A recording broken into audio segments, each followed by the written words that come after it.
National Human Rights Commission today in Abuja organized the high-level forum on business and human rights. The event was organized to examine the role of business, powerful engines of economic growth that foster human rights, has fueled. The executive secretary of the commission, Dr. Tony Ojukwu, while addressing the audience, admits that informal labor practices, child labor, and unsafe working conditions underscores the urgent need for a framework that ensures business operate responsibly while promoting justice and accountability. The thing I just want to touch on is the human rights challenges that we have all heard or seen in the past few months. Talking about clampdown on journalists, talking about digital rights and big tech companies, which we've seen around digital rights, and I think as well you agree with me. Greetings to you as well. We've heard about the conversation on the online harms and harassment bill, but we've not seen it. I think it's still being hidden somewhere, and we're looking forward to seeing what that will mean for big tech companies and citizens who use digital tools. We've also heard about labor rights in the community, in our offices. I think our guy said there's discrimination around take-home for government officials, but again, this also cuts across businesses and how they address labor rights within their organization. The third thing is about the land rights, which we've also heard and seen in recent times around extractives, communities that have extractives, talking about mining, talking about oil and gas. We've seen what has happened with the derivation funds for 13% with the state government, and that has transited to the challenges we've seen with the 3% for the Petroleum Industry Act. And now we have seen another proposition for 3% in the Mining Act for these communities. But I mean, the abuses we've seen is these communities have failed to develop in ways that we want them to develop in terms of schools, in terms of education and health, and their health concerns, which we've also recorded with how mining has affected pregnant women most especially, and defects in birth conditions. Distinguished guests, it is with delight that I welcome each and every one of you to this high-level forum on business and human rights. On behalf of the Governing Council of the National Human Rights Commission, I am happy to witness this gathering of esteemed individuals who share a common commitment to advancing the critical agenda of business and human rights.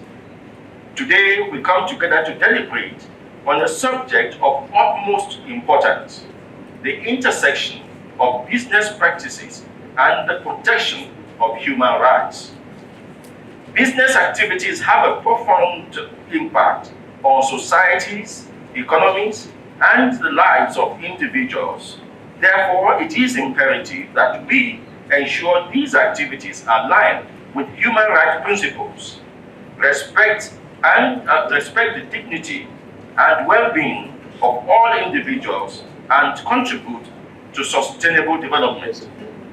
Now, governments, of course, we all know, are primarily responsible for human rights, and this, when it comes to protecting human rights, and this also, of course, includes the private sector.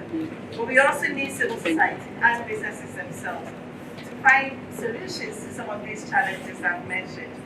You need businesses to recognize that anchoring their business operations in human rights, from education to social protection, to housing, to environment, to climate, can make communities they work in more stable, predictable, more peaceful, and ultimately means more profits for businesses.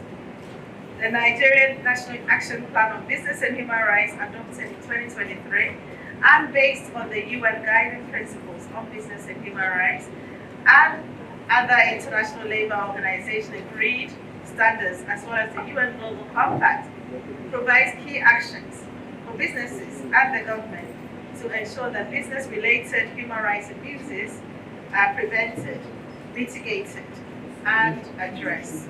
Regions that are rich with rich mineral resources, the detrimental impacts of extractive industries on the environment and local livelihoods are well documented. Similarly, in our urban centers, informal labor practices, including child labor and unsafe working conditions, underscore the urgent need for a framework that ensures businesses operate responsibly while promoting justice and accountability. The United Nations Guiding Principles of Business and Human Rights offer a comprehensive framework for addressing these complex issues. These principles emphasize the state duty to protect human rights. They emphasize the corporate responsibility to respect human rights, and of course, access to remedy where there are any violations. Nigeria, through the National Human Rights Commission, has taken commendable steps to embed human rights considerations into business operations. And this includes the establishment of the National Action Plan on Business and Human Rights, outlining strategies for implementing the UNGP, strengthening legal frameworks to address critical issues such as environmental protection, labor rights, and corporate governance, growing awareness among businesses of the importance of integrating environmental, social, and governance criteria into their operations. Mohammed Jinadu, Voice TV Nigeria.